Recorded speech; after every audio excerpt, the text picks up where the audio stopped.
Hey, what's happening, Cincinnati Soccer Talkers? Subs here for episode 67 of the podcast. Glad you're with us. We hope everybody had a happy, wonderful, enjoyable Memorial Day weekend. We've got a big show coming up for you this week. We're going to recap the 1-0 win over the weekend. And, of course, we're going to be joined by Justin Hoyte, defender from FC Cincinnati.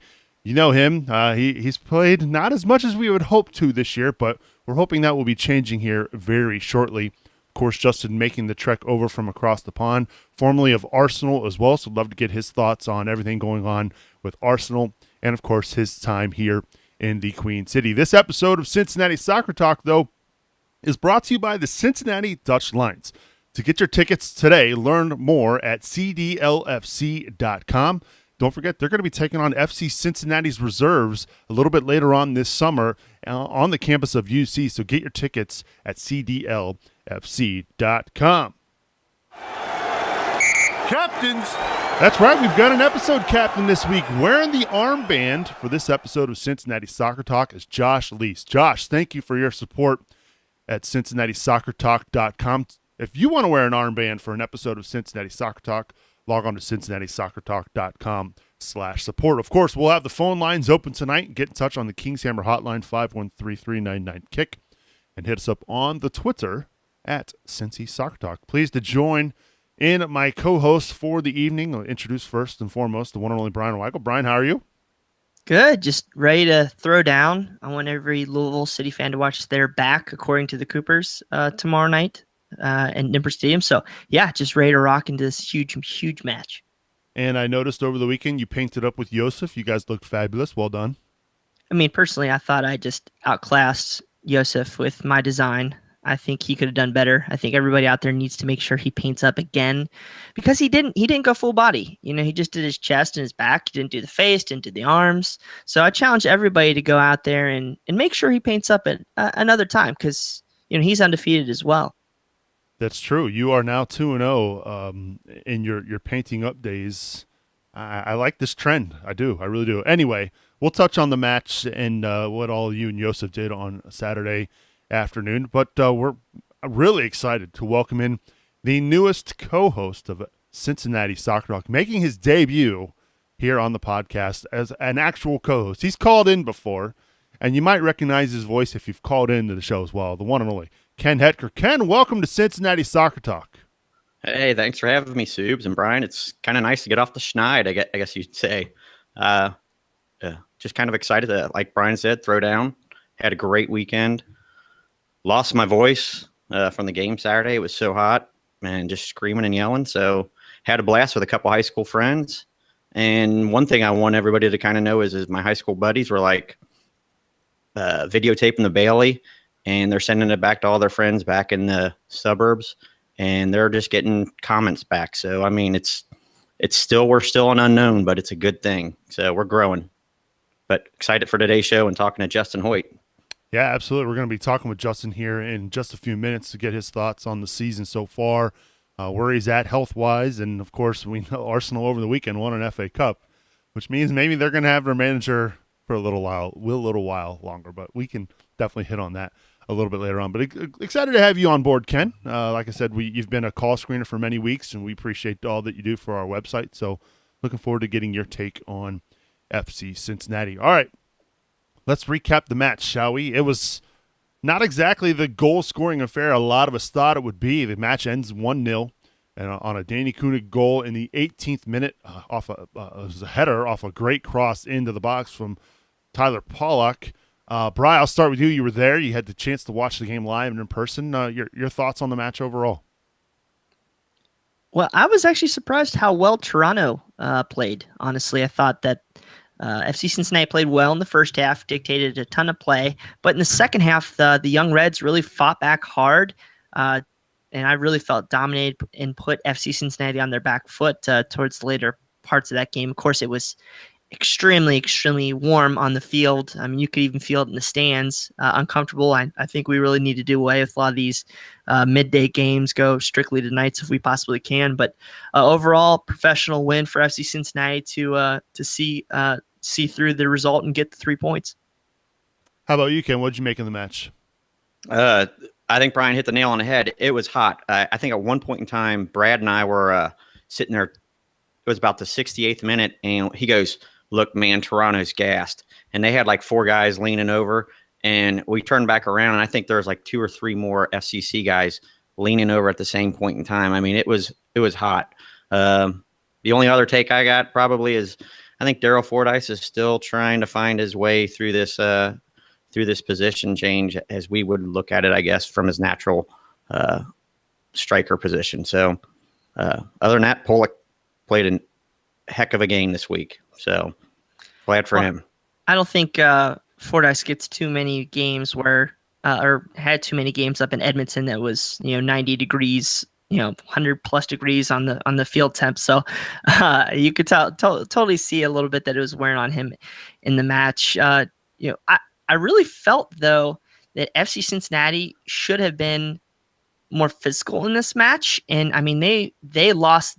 If you just look at the duels in this match, Toronto won 64% of the duels in this match. I felt like this should have been an opportunity for the experienced professionals of FC Cincinnati to just dominate, and they really didn't do that as such. And that was honestly Toronto's downfall. So they weren't able to really be a huge physical presence in their matches. So maybe something to worry about a little bit later.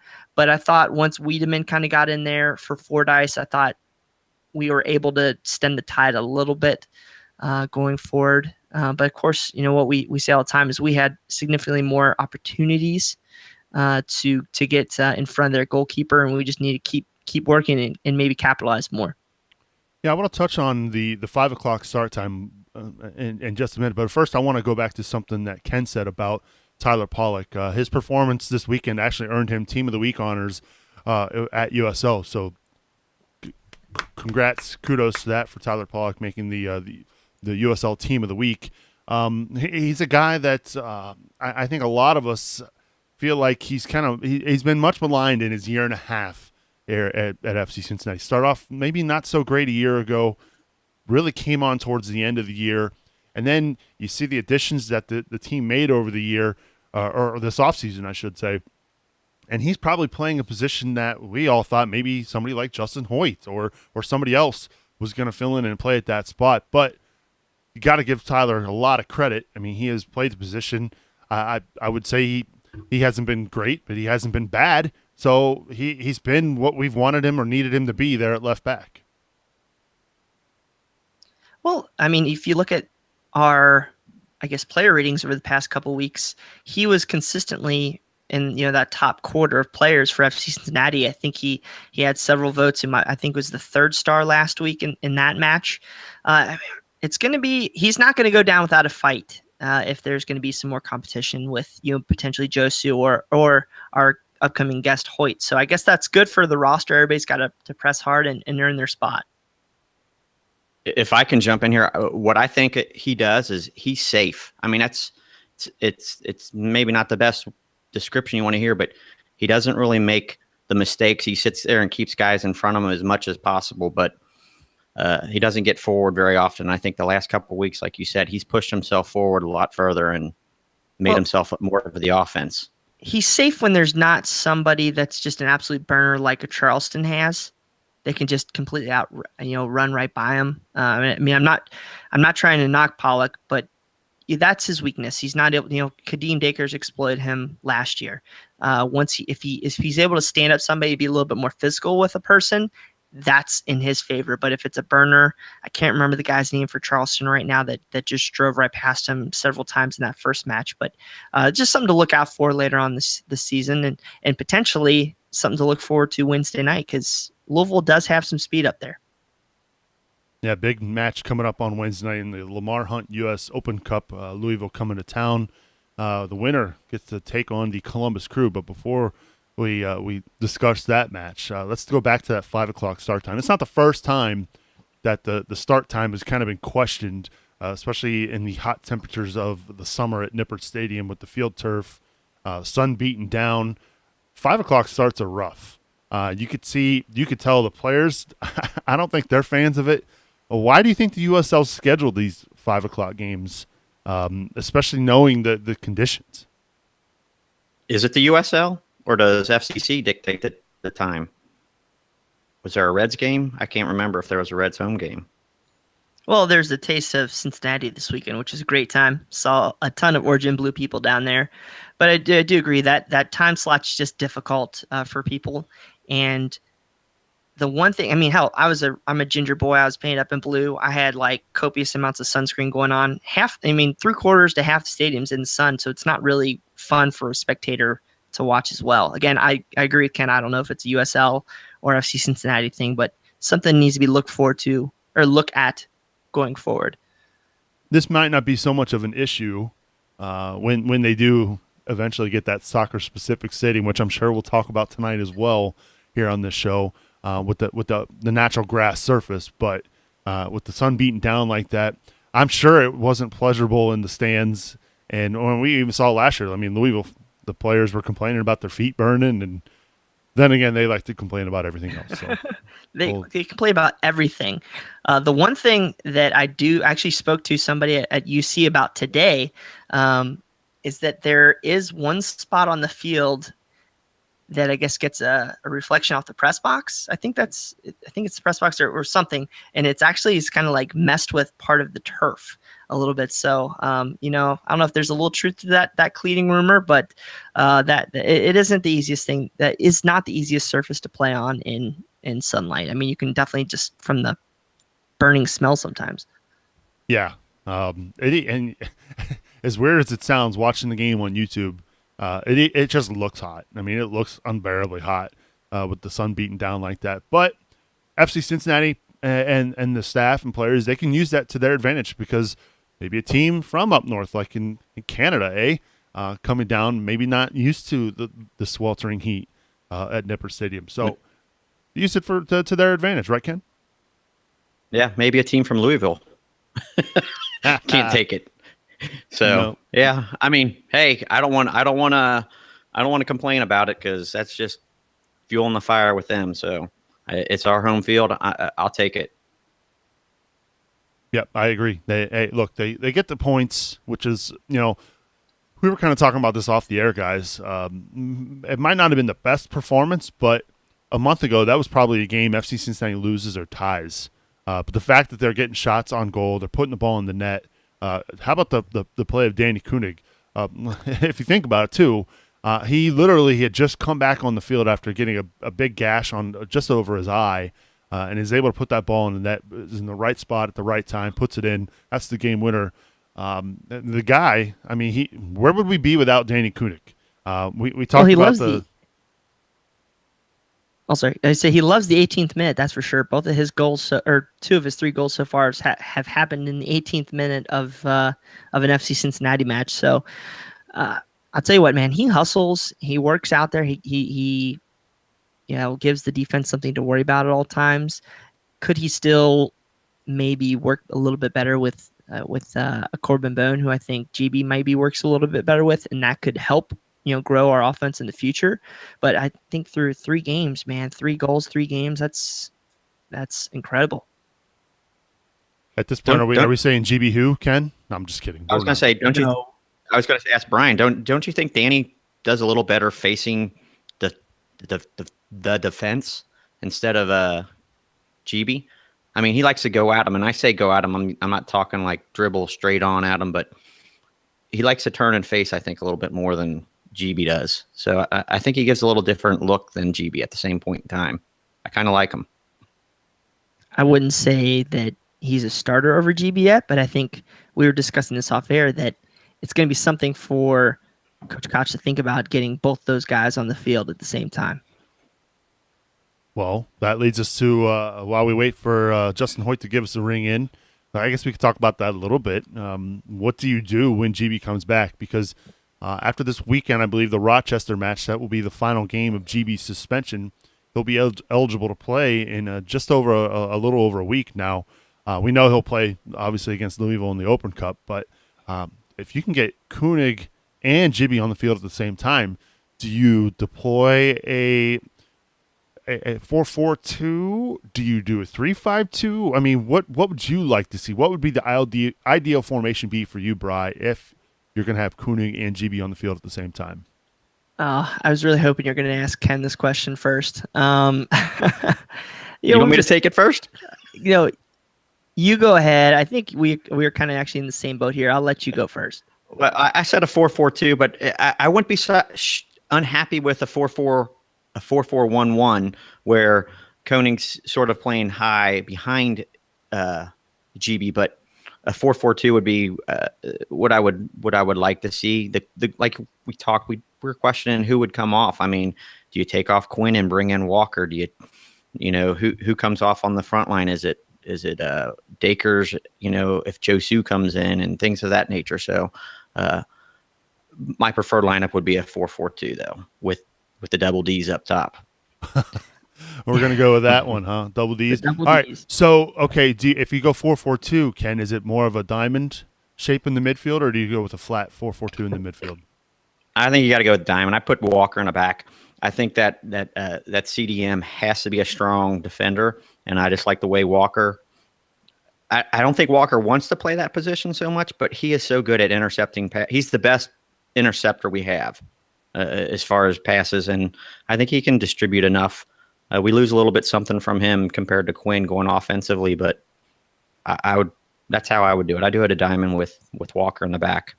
All right, Brian, it's your turn now. You let Ken step in there. What are your thoughts? I want to be different here. So I'm going to say 3-5-2, even though I like what he said with the 4-4-2. 3-5-2 is a little interesting because you're going to have to take off somebody. Most likely, you could maybe move Boehner to the a center back position, or maybe even Hoyte to a center back position to go with Barry and Delbridge. I just think that we don't have the brawler in that central defensive midfielder role that's needed in that position. I think you have of course, the two strikers up there. I think you have a guy that can slide in right behind them and Bone. The wings, I'm not too worried about. It's just that, is Quinn able to do it? Is Walker able? It's really tricky. But I think we do maybe need to see change because our offense really hasn't taken off as much as we'd hoped so far. But I think what we're all in agreement here is I think we need to at least see it at least once. I mean, I know it probably will never happen, but I think we need to see what it would look like with two strikers out there, whether it's 3-5-2, whether it's 4-4-2. I think you need to see what you can do with these two. I mean, I wouldn't say GB's necessarily in form just because he hasn't played much, but man, the guy scored at one point. He was a USL leading goal scorer after like 3 games. So if you can get him back to form and you get Koenig firing, all of a sudden this team becomes a real threat here in the Eastern Conference. Well, I think they're already a threat, but they just need to. I mean, we still get a decent amount of chances. We just need somebody that's not just that target guy scoring. I think we need just more than that one option because people can key on Danny or GB if they're just that one attacking person. So we just need that second really strong complement, I think, to really get us over the top. If it's 2 forwards, great. If it's a winger or Bone that steps up to be that secondary scorer, we just need that secondary scorer. Well, while we wait for Justin Hoyte to give us a ring here, 513-399-KICK, the Kings Hammer Hotline. We've got phone lines open if you want to give us a ring. While we're waiting, why don't we just pick up? We'll talk with our good pal Yersky. Yersky, what's going on, buddy? What's up, guys? I got a question for you in a either-or situation. Okay. And this is purely hypothetical. Would you rather FC Cincinnati pull off a miracle win against pull off a win against Louisville and pull off kind of a miracle win against Columbus, and then lose shortly after that? Or would you rather see them have a run in the USL playoffs? Ooh. Ken, I'll let you take this one again. Yeah, go ahead, Ken, if you want to start up. I'd rather have a USL championship. How about that? If it's championship or nothing. After that, I mean, if we're not going to get a championship in the USL, a deep run. I think I was in a conversation. It's about trophies, and if we're not going to get a trophy, I think the next biggest trophy we can get is Columbus, and their head on a block. I mean, hey, I'll take that as a trophy. That's my take. Yeah, I mean the odds of I don't think a USL team. I mean, if they have, it's been a really long time. It probably was before there was even MLS. The last time a USL team won the Open Cup. Correct me if I'm wrong. Was it Rochester or was it Richmond? Richmond in '99, I think. Yeah, it's been a while since a USL team has won the Open Cup. So for It me, was Rochester.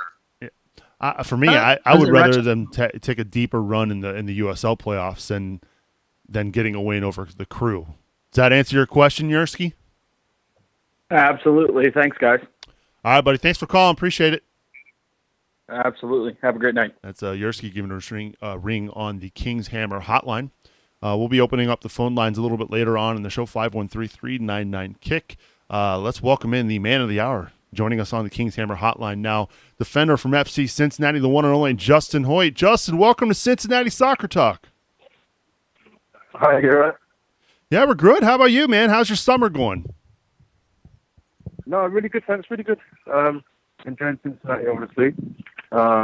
Upset to be injured, but I'm back now, and no, I'm enjoying it. I'm enjoying what I've seen of Cincinnati so far.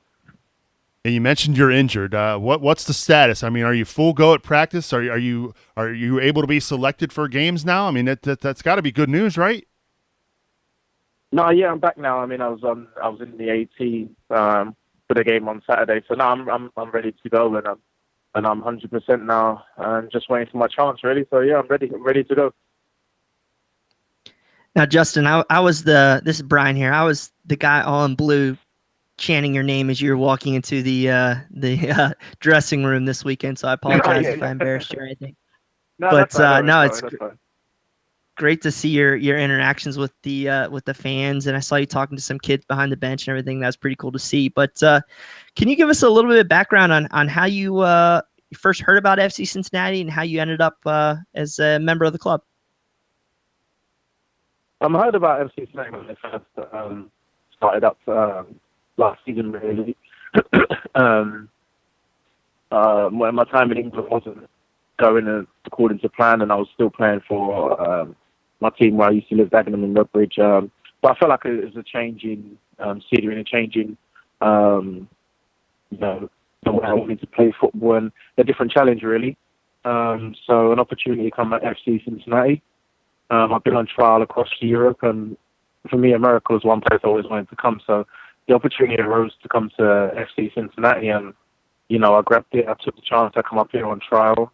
Everything went well. Played in the trial game. Everything went well from there, and then the manager and the staff said they wanted to sign me, which was fantastic. And I'm here now, and I'm part of the team, and I'm thankful for the opportunity. Hey, Justin, this is Ken. I just want to say welcome to Cincinnati. Okay. And Thanks so much. Welcome. love that you're here. And I just want to know what your impressions are of the city itself. Have you gotten around and seen anything or done anything that intrigues you or is new to you? I think it's an amazing city. What I've seen of it so far. I'm sure there's a lot more for me, to see in my spare time when I'm not training on my downtime. But no, I even love, to go downtown and, just walking along like the riverfront is really nice, and just being around the place and the whole buzz you get, from speaking to different fans and different people about, FCC, and you're getting great feedback and hearing nothing but good things. And even just, getting in a taxi or anything, to the game or just around the place, everyone's talking about FCC and talking about, what a nice city it is. And you can see that, even walking around, everyone's saying hello and goodbye and stuff. So I'm getting a real good vibe from the city, really. Justin, I had a chance a few weeks ago to make the match and get to participate in the march. And one of the things I noticed right away is we knew you were injured, but you were up there right at the front of the big march taking video. When you see that, obviously you've come from England, you've played at big clubs before, but when you see the atmosphere and you see the passion from the fans, how impressed were you considering this is a lower tier in United States soccer? No, I was really impressed. I think that's why, partly some of the fans could have seen me at the front, when they was marching, because, in England, you don't really see that. And I also took the video because some of the players that are in the 18 don't get to see just how much, the fans are supporting the team and how much effort and love they've got for the team. So to even record that for some of the players that might never get to see that, it's something that, you know, they can feel that the fans are behind them. So for me, it was to take a video, not just, you know, personally for myself, but for the players to show, look what great support we have, you know, that the fans are showing. And it was just fantastic. I mean, I'd love to be, it would have been in that part, in group marching as well and cheering, but I didn't know the songs, and I had to do a signing session, and I'm part of the team. So no, it was fantastic to see. And I also found out that they actually walked from like downtown to the stadium, which is really impressive as well. But no, it's something I've not seen, and it was great that I captured that on video, not just for myself, but the rest of the players as well. Hey, Justin, this is Ken again. I was standing actually right next to you when you were filming, and I was filming myself. But yeah, it was kind of neat. I was like, hey, that's Justin, right? Or, it was very impressive. yeah. Anyways, when you came over for trial, I think it was against the UC men's soccer team, and it was very cold. And I know you've played in England for many years.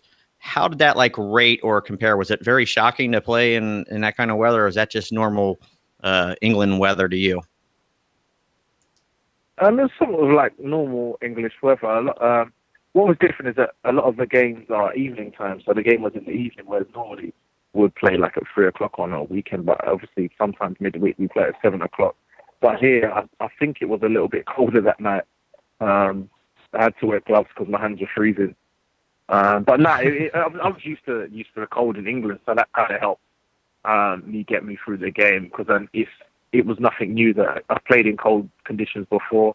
The only thing that was different was that in England we're used to playing on grass instead of turf, so that was a bit different. But it was just something I wanted. It's a good experience, and one that, you know, I had the opportunity to go out and impress and do well. So if it could have been like freezing temperatures, and I still would have wanted to go out and impress, because that's how I like to play and like what I like to do. So at the end of the day, that was my goal, and my goal was achieved. So that was my main thing, really. I thought about the cold at half time, and then when I finished after the game, but during the game I didn't feel the cold. Well, just wait for that first 90 or 100 degree day in Richmond or Cincinnati or Orlando, and you'll be craving those freezing temperatures. But we had a listener question here. I'm a guy who likes the heat. That's all right. Yeah. Oh no. we had a listener question here from Jeff Tebbets. With all the hoopla surrounding tomorrow night's Louisville City FC Cincinnati match, or affectionately called the Dirty River Derby, what is your most favorite Derby Day memory that you've had in England or wherever as a pro? I've played in Arsenal, Tottenham, and Newcastle, Sunderland. I'd say one was when I was at Sunderland on loan from Arsenal, playing against Newcastle in a massive derby game there. I scored the first goal, which was amazing, but unfortunately we lost that game. But I'd say my most proudest moment was Arsenal Tottenham in the league, where we actually won at White Hart Lane, and I set up one of the goals. That was probably my favourite Derby Day game. We played Tottenham a few times, but I've still got a picture of that, me celebrating at White Hart Lane. I'll see if I can find that somewhere. But yeah, that's probably my proudest Derby Day moment. We know you played in the Arsenal Academy, Justin, but and so you're probably obviously a big Arsenal fan. But when you were growing up, was there a team in particular that when you were a child that you first fell in love with? It was always Arsenal. I've always loved Arsenal. My mum lived on the same road as Highbury. So no, I've always supported Arsenal, even though my dad's a big, massive Man U fan, the only one in the family that supports Man United. No, all my family is Arsenal fans, and I've always been an Arsenal fan since I was little. Hey, Justin, have you ever, we have a big Cincy Gooner nation here. Have you ever gone down and seen them or hung out with them? They're usually at Ryan House, I think. No, I haven't. One of the goalkeeper, Dan, was telling me that there's a massive Arsenal fan base in Cincinnati, that they hang out and watch the game sometimes. And I said, well, whenever there's a game, I'd love to go and, just be part of that and see what it's like, going down, meeting all the other fans and, watching the game together. So I said, we didn't get to do it for the cup final, but maybe, when the season starts back up, I can get down and meet some of the fans, the Cincinnati fans that are Arsenal fans, and hang out with them and watch the game. So yeah, I'd love to do that as well, yeah. Now, we've seen you play in that friendly, and we've seen your stats. You played several different positions off the back line. What's your preferred position to play now in your career? My preferred position, I would say, I would do any job for the team. I mean, if I was asked to play in any position, I'm open to playing any position as long as it helps the team. But, I've played most of my career at right back, so I'd have to say right back because that's what I've played most of my career. But, it's happened where I've had to fill in at centre back, or I've had to fill in at left back or in midfield. So to me, I'm open to playing anywhere, wherever helps the team. I'm open to. That's what I've had to do, most of my career. But yeah, I'm happy to play in any position, but my preferred position is a right back. All right, Justin, every time we have an FC Cincinnati player on, we always have a food question. This one's a little bit different, though. This is from a good friend of the show, Jamie Amos. He's actually from your neck of the woods over in England. He wanted to know, is there any food that you miss from back home? Yeah, there's one type of food I'm missing now at the minute. Nando's. Nando's? Oh my God! You said it was Nanos? Nando's. Oh, Nando's. Nando's. My God, Yeah, I love you, Nando's. Justin. Can you explain what that is for those of us who don't know what that is? Oh, it's good. It's like a restaurant where me and my wife normally always go. Like, it's so nice. It's like I thought it was actually a Portuguese restaurant, but Alan, the coach, actually told me it's from South Africa. It's like a chicken place where you can get like a whole chicken, like a half a chicken. You get chicken wings. You can get like a barista chicken. You can get fillet. You can get pita, and you can get like chips on the side, rice. It's just amazing. If anyone ever goes to England, you have to try Nando's. All right, you heard it here first. Nando's. All right, we'll check that out. But you're now in Cincinnati, and Cincinnati is famous for its chili. Skyline chili. Have you heard of Skyline chili? And my guess is you haven't had a chance to try it yet, but will you if you haven't? I've heard a few people tell me I need to try Skyline. I've seen Skyline that's close to me. I haven't tried it just yet, but I will actually try it to say I've tried Skyline. That's one thing I have to try. That's a good answer, Justin. We like that answer. We'll get you out of here on this question. Obviously, you haven't had a chance to make your Nippert debut. How pumped are you to finally, hopefully, get some game action in front of the home crowd there at UC? No, I'm overexcited. I mean, I wasn't in the squad for the home opener, and I really wish I was. But just sitting there watching the game, just like the adrenaline is running for me, thinking like I wanted to be on the pitch, and then finally getting part of the 18 on Wednesday, I was excited about. I was happy about. So to make my first game, I'm really looking forward to it. Really, I can't wait to play. Really. Yeah, we can't wait to have you. Now, I know you were just talking about Nando's a second ago. There is a place that's very similar up in Liberty Center, which is about 30 minutes north of Cincinnati, called Degs, D-E-G-S. So if you're really craving Nando's, it might get you halfway there. Oh, okay, I'll have to try that then. I'm definitely going to have to put that in then. Going to have to definitely try that then. Awesome. Well, Justin, we appreciate you spending some time here on Cincinnati Soccer Talk. We wish you nothing but the best of luck. We're really looking forward to seeing you down on the field at Nippert Stadium, and we hope you have continued success here with the club and enjoy your stay here in the Queen City. Yeah, thanks so much for having me on, and I appreciate it. Thank you so much. It's Justin Hoyte, former Arsenal player. Yep, take care, Justin. Thanks. We appreciate you joining us here on the Kings Hammer Hotline, 513-399-KICK if you want to call in and have your say about FC Cincinnati. I'd imagine we're going to be talking a lot about the stadium situation coming up. Our very own Brian Weigel wrote a very, what's the word I'm looking for here? Elegant. I'll say elegant piece about the stadium piece about the stadium situation coming up here and you're hanging up a "He Didn't Bite You." Explain that, since for those listening to the audio podcast, they might not know what you're doing there. Well, I'm trying to hold up a shirt that says it's for Wednesday night's game that I'm going to be wearing from the Queen City War Pigs. It says, "He didn't bite you, but he should have." That's obviously in reference to our own GB, maybe possibly, we don't know, biting Niall McCabe, but that's a cool shirt. I like it. Who put that together? The War Well, Pigs? we're just call it anonymous, because they're a little mystical in what they do, but I just think it's awesome how many people are jacked up. You heard Justin talking about it a minute ago, the big derby match coming into this game on Wednesday.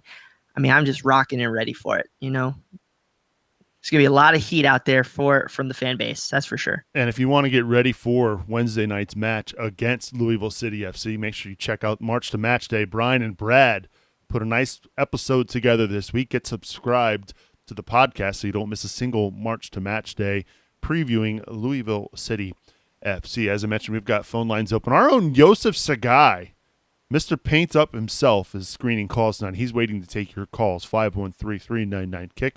Or, hey, maybe you're the shy type and you want to tweet us your questions. You can do that at Cincy Soccer Talk on the Twitter. Let's talk a little bit, though, about the stadium, Bri. Let's talk about your article, right? So we heard all kinds of rumors and everything going out last week about the stadium, where a soccer-specific stadium may be put. Jeff Birding over the weekend was on Fox 19 Sports Wrap and kind of highlighted 3 specific areas where they're looking at possibly developing and building a soccer-specific stadium. Talk about just what a crazy week it was, from all the rumors, all the incorrect reporting. It was a pretty whirlwind week on a week you never really would have expected there be a lot of news coming out of FC Cincinnati. Well, I think people are craving the news so much that when they get just a little of it, they start filling in the blanks. And that's the media in this city included. Especially, I think it was Channel 9 running a story saying that FC Cincinnati was trying to get $250 million out of the city, which is incorrect. So I think it was just kind of nice that what I came at with our story is to be patient, to try to support the club as best we can. And once we get more information, then you be the judge and jury, and you can take sides then. But right now it looks like FC Cincinnati might be taking their stadium situation in one of 3 spots, the West End, which is just right off of OTR, which would be a great area to develop more, just more space for the city to really grow and thrive. Of course, then you have Oakley, which comes on the east side, and then Newport in Kentucky, which I think could be a good spot. And I think they might actually be a little bit more willing to throw some public dollars at the project. But roughly what is going down right now is that the FC Cincinnati ownership is going to be providing $250 million towards the stadium project.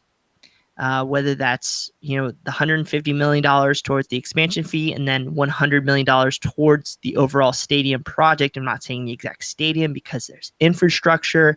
I guarantee if you build it in the West End, you're going to need to be adjusting some highway exit and on-ramps. So there's a lot of things out there that aren't solid yet. I can't say that we're going to be building a $200 million stadium. That would be just awesome if we did, but there's just a lot of moving pieces. But it's exciting. The national soccer press is taking notice, and I think it's going to be good that at least this information is starting to creep out there and solidify when FC Cincinnati says they want to have this locked down by the end of summer. And really, too, if you think about it from an MLS expansion standpoint, where they are on the timeline, it's actually quite good that this information is getting out there, because a lot of us, we're kind of wondering, we've seen stadium plans and designs from San Diego, from St. Louis, some of these other cities that are vying for an MLS team. It was actually kind of refreshing to see that this information is coming from Jeff Birding, and seeing the article that was put out in the Cincinnati Business Courier about the stadium locations. So I think you would agree with this too, Bri. I mean, this is good that the information is finally coming out, that there is a plan, that they are working on something. Maybe that's a way of sending a message to those up at the MLS headquarters. Like, okay, maybe these guys at Cincinnati know what they're doing. I hope so. I mean, we got a legend in Jeff Birding, who's when I mean a legend, I mean he's been around the city and the county in government, and I think he's going to try to really put a deal together that's going to be fair. He said no new fees, no new taxes. Now it's extending things. Is it doing different? I don't know what was it, Ken? Tax rebates, stuff like that. They're talking about doing Tax abatements. yeah. So I think he's going to try to put something together fair. And what Ken and I were talking off air is the owner, Carl Lindner III, is not going to do anything that's going to soil his name. He's not going to jump in, 110% if it's going to hurt him in the eyes of the city. And I really feel that, yes, again, not a ton of info out there, but give the guy the benefit of the doubt. You want to hop in here, Ken, with your thoughts on everything that happened last week in regards to the stadium? Well, I'll just say taxes are a touchy subject, and until we actually know what FCC is going to be asking for, we're like Brian said, we're better off to be patient on it. What I want to know from Brian is I think Bill from Kentucky would be interested in put in order. Oh crap! Put in order of the 3 sites, your favorite to least favorite. I'm glad he asked you and not me, Brian. I'm not going to lie. Well, I've seen the light, but I think it's just West End and then everybody else. But I think I would rather see Newport over Oakley, even though I'm FC Cincinnati and Cincinnati's in Ohio. Wow. I concur. I'm very surprised at that admission from Brian Weigel. Just knowing from our offline conversations, too, that you've been very, maybe adamant's not the right word, but let's just think about it, too, from wherever they build this stadium, from an infrastructure standpoint, significant upgrades are going to be necessary, whether you do it in the West End or whether you do it in Newport. That's going to be a traffic nightmare no matter what. All 3 locations have significant issues when it comes to egress and ingress in terms of traffic. Is Newport maybe a little bit more used to it? But they're still going to need help. I know they've upgraded a couple of their exits. I'm still nervous that the West End might not be significantly ready. I mean, you're going to get off Ezra Charles, or you're going to get off by the museum. So there's going to be a lot to focus on. That's why I keep saying it's a project. It's not a $200 million stadium. It's a project because there's going to need to really be a lot of changes for all 3 of these locations. Well, make sure you check out the piece Brian wrote over at our website, CincinnatiSoccerTalk.com. Did a really good job with that, Bri. Really kind of just calmed things down from a fan's perspective because we saw a lot of opinions being thrown around with incorrect facts and whatnot last week through the traditional media. But I thought you did a really good job capturing the voice of the fan and what really needs to be done from the fan's perspective. You did a good job of that, Bri. Thank you. We've got phone lines open. Yosef Sagai is waiting to take your call, 513-399-KICK. Let's go back to the Kings Hammer Hotline and welcome in Sam Castile to the show. Sam, welcome to Cincinnati Soccer Talk. What's on your mind, buddy? Oh, hey, guys. I was curious about your input. We talked about seeing GB and Koenig together. Tomorrow will be the first time that we actually have them both on the roster available to use. The reality is, though, tomorrow's game doesn't show up on the USL record. It doesn't really count for anything except playing Columbus and the Open Cup. Do you think tomorrow is the right time to experiment and see both of them in the lineup? Or should we wait and see how chemistry develops in practice and see them later on in the season? Ooh, wow, that's a good question. My guess is, knowing what we've seen from Coach Koch this year, experimentation probably not going to happen. I think Ken and Brian probably would agree with this as well. My guess is you're going to see Koenig on the bench given a rest, considering the amount of minutes he played over the weekend, and they need him for this upcoming weekend, knowing that JB can't play. So my guess is you're going to see GB go the full 90 unless something unforeseen happens against Louisville Wednesday night. Bri, would you concur with that? Yeah, I think so. Just because we haven't seen that formation yet, it'd be a lot to do. But as just personally, I want FC Cincinnati to beat the crap out of these guys. So whatever it takes to get there, if that's the double D's up top, I'm all for it. Maybe and maybe if it wasn't Louisville, if it was somebody else, maybe that's the time you throw it out there. Maybe actually that's something you do against Columbus, because if you think about it, you got to beat Louisville first. Obviously, I know that, but Columbus is that's a win-win situation for the team. You have nothing to lose. Exactly. Yeah, you have nothing to lose. So maybe that's the time you go experiment it against a team with top caliber players.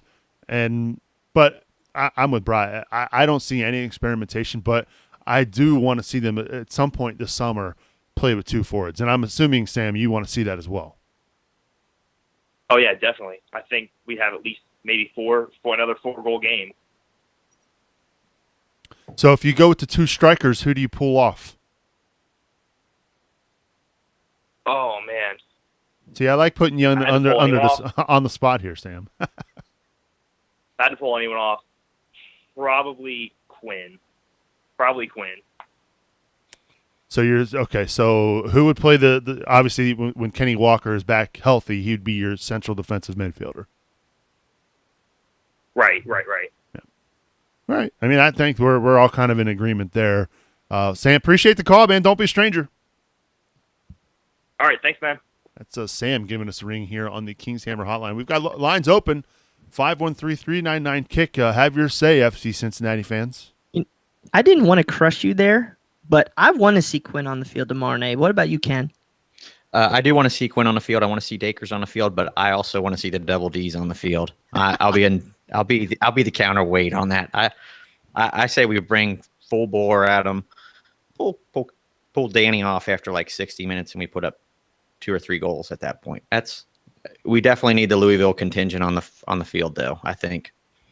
So Brad and I were talking about this last night. Is hypothetically, let's say Kadeem or Quinn score a goal and they don't celebrate in quote unquote respect to Louisville. Is it okay for me to boo them? Ooh. Booing might be harsh. How about this? Shame them in some way? Because I want them to freaking kill their former team. Do you think Luke Spencer's not going to go crazy if he scores? Luke wasn't a starter. Ooh. Well, he was still a part of FC Cincinnati. Well, I know. I want there to be blood here. I want these guys to hate their former club. I want them to go at it. I agree. I agree, but I don't think booing. I wouldn't boo. I would. We'll say shame or somehow voice my displeasure. Well, let's think about it this way. Even if it's after the fact. Quinn scored already, right? And he didn't celebrate it. Mm-hmm. I think maybe he's like, okay, the first time, not going to do it. Maybe he'll get over that. But he's got to score. And the problem with that is right now, nobody but the forwards, except for a goal or two here and there, is scoring for FC Cincinnati. I mean, this has been a regular theme with this team this year. The number 9 is what is giving goals for FC Cincinnati. I just don't see that happening. I would love to see Kadeem score against Louisville, though. I would too. I'd like us to go with a 1 defender, 9 forward front, and just all attack. That's my Mr. Mushroom Pop line or Boston line. That sounds like something really Bill from Kentucky would say. Oh, geez. I really want to see the stats here on this. I don't have them in front of me, so I'm going to make this assumption. But I generally feel that Corbin Bone is a significantly better player when he's playing up top with Gibby, and I think he can be that scoring threat on these guys. I don't know. I just want to freaking kill these guys. I'm sorry. Well, it's a big night. The Open Cup, Wednesday night against Louisville at Nippert Stadium. Winner gets to host the Columbus Crew. Quickly, give me a score prediction for the game. Ken Hetker. You can say win or loss, right? We're going to win 2-0. You're going for a Widmer's clean sheet, which, by the way, our Widmer's clean sheet counter over at CincinnatiSoccerTalk.com is now at a lovely number 4 after their clean sheet over the weekend against Toronto FC 2. Don't forget, Check out Widmer's Fluff and Fold laundry service. Learn more at widmerscleaners.com. So Ken's going to say a 2-0. How about you, Bri? Let's say we advance on penalties. So we'll win on penalties. So they're going to go another 120 minutes in the Open Cup match, the second match in a row to start their Open Cup year. Yeah. I think so. What's the scoreline going into? What's the scoreline going into penalties? 0-0. I don't know, Jinx, but maybe 1-1. All right. I don't know if anybody's noticed this, but every time Ken picks us to win, we lose. So if you all want to punch him in the face if we lose on Wednesday night. But see, here's the difference. Thanks, Brian. Here's the difference, though, Bri. Ken's doing it differently. He's actually doing it on camera. So I think this changes. Okay. Well, then every lady that's pretty out there, if we win, you can kiss him tomorrow. How about that? Ken, you up for that? I'm sure you are, right? Just don't tell Annika. I'm going to go for a 1-0 win. FC Cincinnati gets the win. A goal from JB.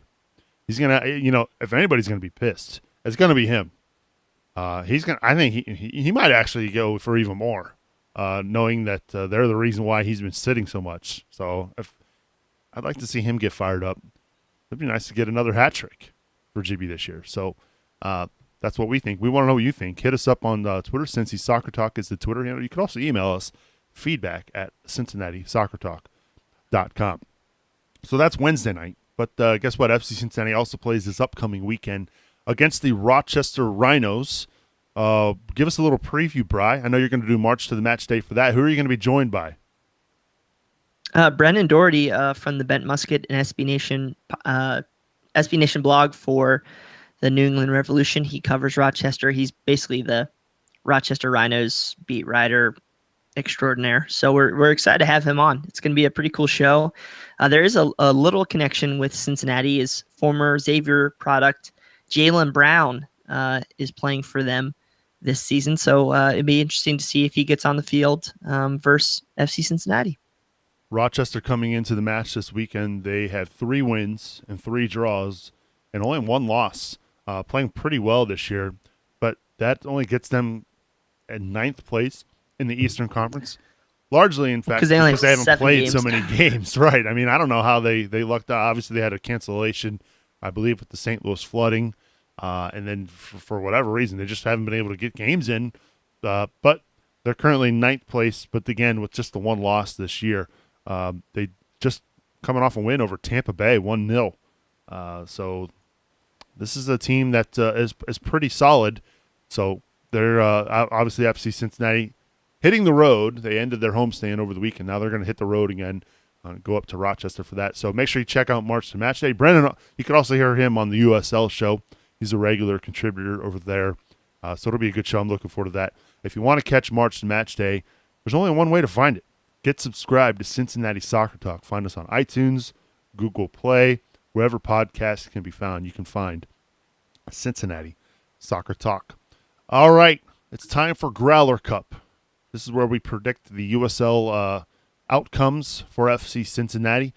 The Growler Cup won't be in effect for the Open Cup match with Louisville. We just predict the score just for the fun of it. But this is where it gets really interesting. Brian, currently one of the leaders. He's up there closer to the top of the leaderboard. Second place. He's in second place. He gladly likes to just rub it in our face. To be fair, he had an awful year in 2016, so he's got to brag about it now while he can. But no, let's do the Growler Cup. And so since it's your first show, Ken, why don't you lead us off? Give us your Growler Cup predictions for Rochester coming up on Saturday. Thanks, Brian. You kind of jinxed me, but you really didn't. I think Rochester's probably coming into their Bob Lilly type form. Strong defense, just enough offense to push them over the threshold. And until I can actually see our offense score a bunch of goals, I'm going to pick a Rhino 1-0 victory. And I'm probably going to have a bunch of haters right now, but wow. So on your debut of Cincinnati Soccer Talk, you pick a loss for the Orange and Blue. That might be a first for this show. Somebody's got to be a first. All right. Well, Ken's going for a 1-0 loss for FC Cincinnati. What do you think, Bri? I think Ken's a pretty smart cookie up there. As much as I would love to see us win and think we can win, because they are not terribly offensive, Bob Lilly's teams are just some of the most difficult teams to beat. You can draw them, but it's tough as heck to beat them. So I am as well. I'm picking a 1-0 loss for FC Cincinnati in this match. It's just a tough place to play, long road trip. I could be a dead crowd there. They haven't been drawing very many people. So I hope I'm wrong, but I think it's going to be a tough one for FC Cincinnati. Holy cow. Subs, there had to be a first, and now there's a second. Well, they also have one of the best names in Wall Fall in the league, too. So he's been pretty studly lately. I can't believe I invited these Debbie Downers on the show this week. Oh, my gosh. I will never, ever pick against FC Cincinnati, at least publicly. I'm just kidding. I'm going to go for I'm going to go for a 1-1. I'm going to go for a draw. I think a point on the road at Rochester is actually a pretty good result. We know that they've had a hard time keeping clean sheets, even though they are coming off one. I think the difficult thing for this match is the Open Cup game Wednesday night. You've got a lot of guys who are going to play in a pretty physical match against a really tough opponent. You're going to have the highs of maybe what could be a big win over Louisville and have to follow that up against a really tough team in Rochester. Would I be surprised if they go up to Rochester and lose? No, but I just can't pick against them. So I'm going to go for a 1-1 draw against the Rochester Rhinos, I should say. Rhiners. Yeah, I don't know what that little crack in my voice. I don't know if you caught that. Hey, but listen, if you want to take part in the Growler Cup and have a chance to win a prize at the end of the year, you can do so by logging on to CincinnatiSoccerTalk.com/support. Join in. If you get joined in now, it means you're automatically included for next year's Growler Cup too. So just because you've missed a few weeks doesn't mean you can't still participate. Again, CincinnatiSoccerTalk.com/support if you want to partake in the Growler Cup. And don't forget, as we mentioned last week, or it might have actually been 2 weeks ago, the second annual Cincinnati Soccer Talk Foot Golf Classic is going to take place this coming summer, August 26th at Woodland Golf Course. Make sure you get registered. Early bird pricing now, $180 starting now. So make sure you get registered. We'll have more details a little bit later on in the week at our website, CincinnatiSoccerTalk.com. Brad Weigel's putting that event together. And if you participated a year ago, you know it was a really fun event to play in. And of course, we're supporting sports games for kids this year. A good cause and a good foundation set up by our good friend Tom Grabo, the Cincy sports fan. So make sure you check out our website, CincinnatiSoccerTalk.com. Anything else you'd like to add there, Bri? I just want to give a shout out. I know Jeremy Schultz. I want to say I could be wrong on this with the pride, but I want to say it's Kevin Wallace that have stepped up and got some space for each group. I think those are the correct names. I could be wrong. I know Jeremy for sure. To really get TIFOs and 2 polls and everything and just get people situated for this Wednesday night's match versus Louisville City. Our fans make the club. Of course, shows like ours help and having great players like Justin Hoyte help as well. But, these are the real people that go out and do the things like that. And I just want to give a big shout out to those people who've done the extra time in off weeks and off times and really make things special. So shout out to y'all. I hope to see you guys Wednesday night, and let's go FC Cincinnati. Is that your final thought? Are you jumping the gun there? What did you say? I just wanted to know your thoughts on the foot golf, but all right, cool. Oh, never mind. Yes. Sorry, I thought we were on final thoughts. Well, we know what Brian's final thoughts is. Foot golf. Yeah. Foot golf. Let's see if any co-hosts can man up and get a good team that can challenge my team again. Oh, yeah. Go ahead and stack your team, you big cheater. Third place. Yeah. So third place? That's what you're bragging about? You're the second loser. Well, yeah. So third place, and then the next best, Cincinnati Soccer Talk team was what? Was that you in last? Was it you in last? I didn't come in last place. Oh, I'm joking. Okay, Whatever. sorry. Second last place. We'll blame Brian Griffin because he fell on one of the tee boxes. I mean, Bjorn fell too, and yet he still rocked it. He Charlie Browned it. It was so wet. And we did get absolutely downpoured on last year. A little bit different time of the year we're going to be hosting it, though, August 26th at Woodland Golf Course. $180. Price is going to go up after July 31st, so get your teams registered. And, of course, we'll have more details over at our website, CincinnatiSoccerTalk.com.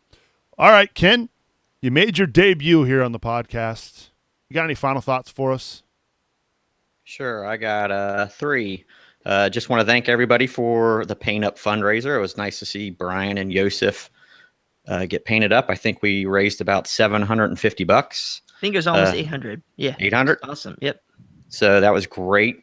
The other 2 that I have is the soccer tour. Steve from the soccer tour came into town, visited us, had a great time. I sat down and talked to him for about 10 minutes. He loved the town. He ranked us in the top 3 so far, which he's traveled to. In the top 3, and not in any particular order, were Orlando, us, and Detroit. We know Detroit was the bottom. And the last thing I want to say is I hope everybody brings their jars of cicadas for Wednesday and lets them loose on JOC. And of course, if you don't know what that means, you can find if you subscribe to our channel on YouTube, we've got a great video from last week. Our good pal Bill gave us a ring, and he's concerned about the cicadas. So check it out over on our YouTube channel, or if you like our page on Facebook, you can find it there as well. Ken, hey man, you did a good job on your first show. Glad to have you. Thanks for having me. My final thoughts this week, of course, go and support the show, CincinnatiSoccerTalk.com/support. We've got some big plans for the channel, our YouTube channel, our Facebook page, the live stream. We could use some upgrades. Obviously, our stream, I think, is actually went a lot better this week. I haven't noticed any outages or issues, knock on wood. So if you tuned in live, we do appreciate it. Just a reminder, we do record the show live every Tuesday night at 8 o'clock Eastern over at our website, CincinnatiSoccerTalk.com/live, or our YouTube channel, or Facebook, Facebook.com/CincinnatiSoccerTalk. If you join us live, we'd love to hear from you. There's a great conversation going on over on our Facebook page. And of course, if you want to get in touch with us, maybe you're shy or you missed the live show, you can always email us feedback@CincinnatiSoccerTalk.com. Of course, the episode captain this week, again, big shout out to Josh Lease. Josh, thank you for your support. If you want to become an episode captain of Cincinnati Soccer Talk, log on to CincinnatiSoccerTalk.com/support. And, of course, this episode is brought to you by the Cincinnati Dutch Lions. Do we have any update on what's going on there at Northern Kentucky University, where that match is at? I know tonight they're playing against that team down south.